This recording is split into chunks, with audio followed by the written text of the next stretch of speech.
దేవునామానికి మహిమ కలుగును గాక. ప్రతి ఒక్కరికి ప్రభువైన యేసుక్రీస్తు నామములో వందనాలు తెలియజేస్తా ఉన్నాను. మీ అందరూ బాగున్నారని మీ కొరకు వారిని మేము ప్రార్థన చేస్తా ఉన్నాం. ప్రియులారా, దేవుని యొక్క వాక్యాన్ని కొద్ది నిమిషాలు మనం ధ్యానం చేద్దాం. లూకా సువార్త 3వ అధ్యాయం 43వ వచనం నుంచి 47వ వచనం వరకు మనం ధ్యానం చేద్దాం. ఆ దినములు తీరిన తర్వాత వారు తిరిగి వెళ్ళుచుండగా బాలుడైన యేసు యెరూషలేములో నిలిచెను. ఆయన తల్లిదండ్రులు ఆ సంగతి ఎరుగక ఆయన సమూహములో ఉన్నాడని తలచి ఒక దిన ప్రయాణము సాగిపోయి తమ బంధువుల్లోనూ నెలవైన వారిలోనూ ఆయనను వెదుగుచుండేది. ఆయన కనబడినందున ఆయనను వెదుగుచు యెరూషలేమునకు తిరిగి వచ్చింది. చదవబడిన లేఖనాన్ని కొద్ది నిమిషాలు మనం ధ్యానం చేద్దాం. చదవబడినటువంటి వాక్యంలో యేసుక్రీస్తు తల్లిదండ్రులైనటువంటి హెలోక తల్లిదండ్రులైనటువంటి యోసేపు, మరియా వారి బంధువులందరూ కూడా యెరూషలేమునకు దేవాలయమునకు వెళ్ళి తిరుగు ప్రయాణంలో యేసును మరిచారు. వారి ప్రయాణము సాగిస్తూ ఉన్నారు, కానీ వారి ప్రయాణములో యేసు లేడు. యేసు లేడన్న సంగతి వారు మరిచి వారి బంధువుల్లో కానీ లేక వారి స్నేహితులలో కానీ వారికి తెలిసిన వారి దగ్గర ఉన్నాళ్లే అన్న ఉద్దేశంతో వారు ముందుకు ప్రయాణం సాగించారు. ఒక దిన ప్రయాణం వెళ్ళిన తర్వాత వారందరిలో వెతికితే ఎక్కడ యేసు కనబడలేదు. అప్పుడు వారికి అర్థమైంది యేసు మనతో లేడు అనే విషయాన్ని. వారు తిరిగి మరలా యెరూషలేమునకు వచ్చిన తర్వాత 3 దినముల తర్వాత యేసును వారు కనుగొన్నారు.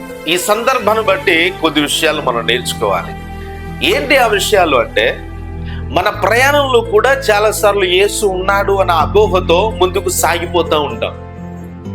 యేసు మనతో ఉన్నాడులే, యేసు మనలో ఉన్నాడులే అనుకుని ముందుకు వెళ్ళిపోతా ఉన్నాం.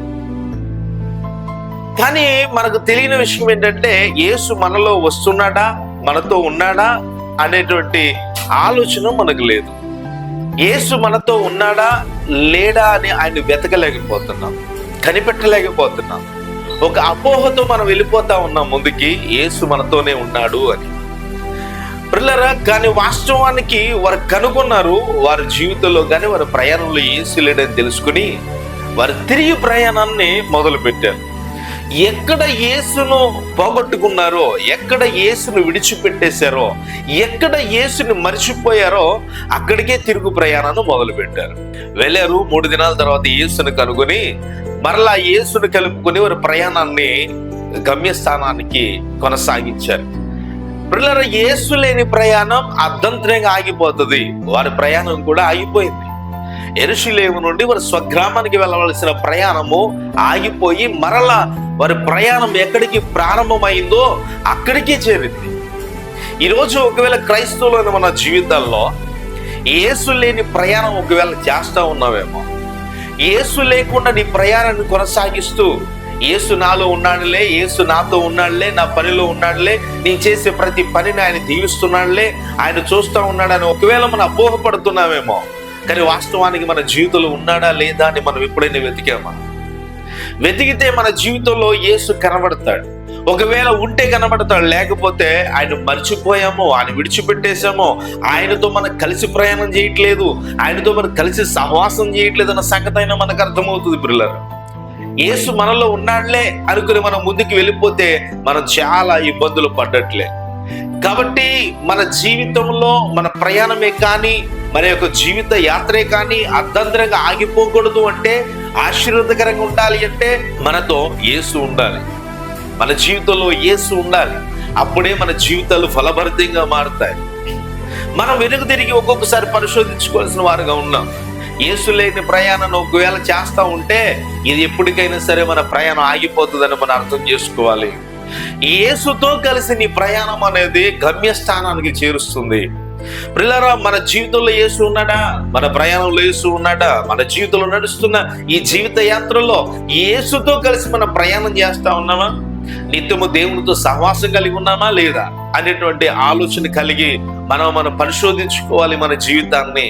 యేసు ఒకవేళ మనతో లేకపోతే దేవుని అడగాలి, యేసయ్యా నాతో రండి, మీరు నాతో రాకపోతే నేనేమి చేయలేను ప్రభువా, నీవు నాతో ఉంటే సమస్తం సాధించగలుగుతాం. పౌలు అంటున్నాడు, నన్ను బలపరచు అని యందు సమస్తము చేయగలను అని చెప్తా ఉన్నాడు. కాబట్టి దేవుడు మనల్ని బలపరచాలి, మనల్ని నడిపించాలి, మనల్ని పోషించాలి, ఆదరించాలి. ఆయన మనతో కలిసి ఉండాలి. అప్పుడే మనం మన జీవితాన్ని ఫలభరితంగా మార్చుకోగలుగుతాం. యేసుక్రీస్తు ధోనిలో ఉన్నాడు, అయినప్పటికీ కూడా ధోని మీదకు తుఫాన్ వచ్చింది. యేసు ధోనిలో ఉన్నాడు, అయినప్పటికీ తుఫాన్ వచ్చింది. కారణం ఏంటంటే ధోనులు అయితే ఉన్నాడు కానీ వారు యేసు మీద ఆధారపడలేదు. వారి సొంత జ్ఞానం మీద ఆధారపడ్డారు, సొంత బలం మీద ఆధారపడ్డారు. అంతకుముందు వారు సముద్రంలో ప్రయాణం చేసిన అనేక అనుభవాలు ఉన్నాయి కాబట్టి వారి టాలెంట్ మీద ఆధారపడ్డారు. కానీ యేసుకి ఏం తెలుసులే, మనమే కదా సముద్రంలో తిరిగింది ఎక్కువగా, కాబట్టి ఆయనకి ఏం తెలియదు అనుకుని ఆయన డిస్టర్బ్ చేయలేదు, ఆయన అడగలేదు, ఆయన ప్రమేయం తీసుకోలేదు, కానీ అడగలేదు. కానీ వారి శక్తి కొలది ధోనిను ముందుకు నడిపించాలనుకున్నారు కానీ ఆ తుఫాను వారిని ముందుకు నడిపించలేదు. అలలు వారిని ధోనిని కొట్టగా ఆ రాత్రే వారు మునిగిపోతారన్న భయము, మరణ భయం అని కమ్ముకుంది.